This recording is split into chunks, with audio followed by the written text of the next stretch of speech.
Hello, my friends, my friends. Today we're going to talk a little bit about the blob brush, the pencil tool, and limited palettes. A palette is just a fancy word for a choice of colors, and I'm going to teach you how to make a swatch palette real quick. So for my background, I'm going to be choosing a couple different shades that I think will work well. And to get that going, I'm actually going to turn off my stroke. I'm just going to make a couple squares, actually. And I think I want it would help if I chose the square. 1, 2, 3, 4, 5, 6, and they don't have to be perfect. 7. 7's probably enough. If I really wanted to get fancy, I could use the Option key to drag a bunch of those. In fact, I think I will. I'm going to be fancy and just make a bunch that are similar. That way the computer will have no reason to yell at me. And I can actually also use the duplicate key.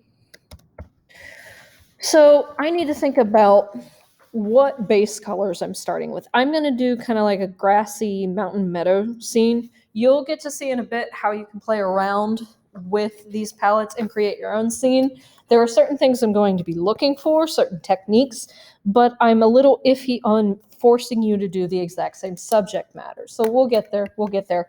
Right now I'm just worrying about the mains of my background. So I definitely know that I want some sort of like steely gray blue, maybe for the mountains. I want a highlight color similar to that. So I'm working within the same color families. Something like that, maybe. I'm going to get out of isolation mode. There we go. And I want to make sure I have enough contrast too. So let's do, for some of the greenery, let's jump down here. I'm not choosing anything super incredibly vibrant, but stuff that works well off of each other. And you can have different types of greens. You can lean more towards yellow green. Those are not the same. Cyan is not the same. So I want to make sure I'm working off of colors that will shade well together. Something like this. And then maybe like a really dark green. Let's go ahead and select this one. You can go ahead and copy the one I'm doing if you really, if you're not sure where to start. What kind of an interesting dark green. There we go. But I would highly, highly encourage you guys to kind of think about your own way of doing this. So I've got my mountains. We're going to do a sunrise. So let's do like a warm pink.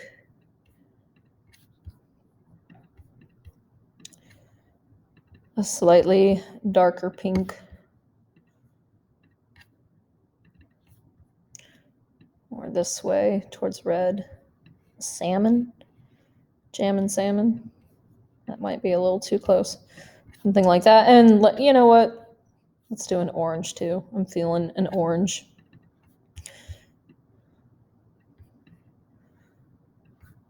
All right, so I have my palette. Let's talk about what this is going to look like. I've gone ahead and selected them all. I'm going to go to Window. I'm going to go to Swatches. And right now I don't have a whole lot in the way of swatches because I don't use swatches a whole lot, but they're useful. And the way you're going to create a new swatch group is by hitting New Color Group. And you're going to call this, whatever you're going to call this, palette. And it didn't work. I love it when things do what they're supposed to. Cool. Let's try that again. Selected swatches, maybe? Nope. Well, you're supposed to be able to do that, but sometimes it doesn't work. Keep those squares locked and over here for your own use. That way you can have consistency and they'll just be there. They won't go anywhere. You'll have to remember to get rid of them later. So let's talk about what we're actually going to do with this. We're going to be doing a lot of editing with the pencil tool. I think I'm going to, as I mentioned before, do kind of like a sunset background. So I'm just going to start with this, or sunrise, whatever. That's really bright. Let's do a gradient. And once again, if you need to edit your gradient, let's pop that out here. You can double click on these. Oh, hey, it did make a swatch group for me. That's cool.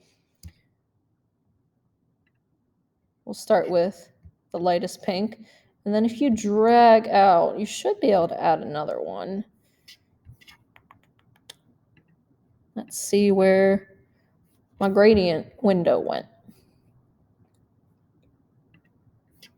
It went away because I just unchecked it. Thanks for being patient with me, guys.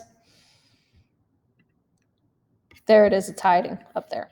Now, obviously, I don't want a pink to black gradient, but if you click and drag, maybe it's option. Yep. If you hold option, you can add another color. And we are actually going to choose that darker pink, and we're going to blend into Oragni orange. Ooh, I like it. I like it. I like it a lot. However, the sky doesn't move in that way. It typically goes from darkest stuff to lightest. So we're going to spin this gradient right round, right round. As always, you can move this gradient line, you can make it shorter, you can adjust the blend. That's what the little diamond is here if I want more of a gradual transition. And most importantly, I can spin it around. Now, obviously, that's not showing a lot of my orange because the rest of the line is up here. I did not want to do that. But if I scroll up, I can bring this line down, and I should be able to move it. Did I get rid of my orange? Yes, I did. So let's go ahead. And remember, I was holding option when I did that. Double click on those to get the gradient you wanted. Something like that. That's a pretty sunrise, sunset. Let's move this back a little bit. Yeah, I'm feeling it. I'm feeling it. It's going to have some nice contrast between my cold mountains. So there's that. And I, of course, am working on my first layer. We're going to call this background. Okay. And I'm going to start with the lighter highlight side of the mountains. And this is why I created these swatches. I'm not going to waste a whole lot of time creating more stuff here.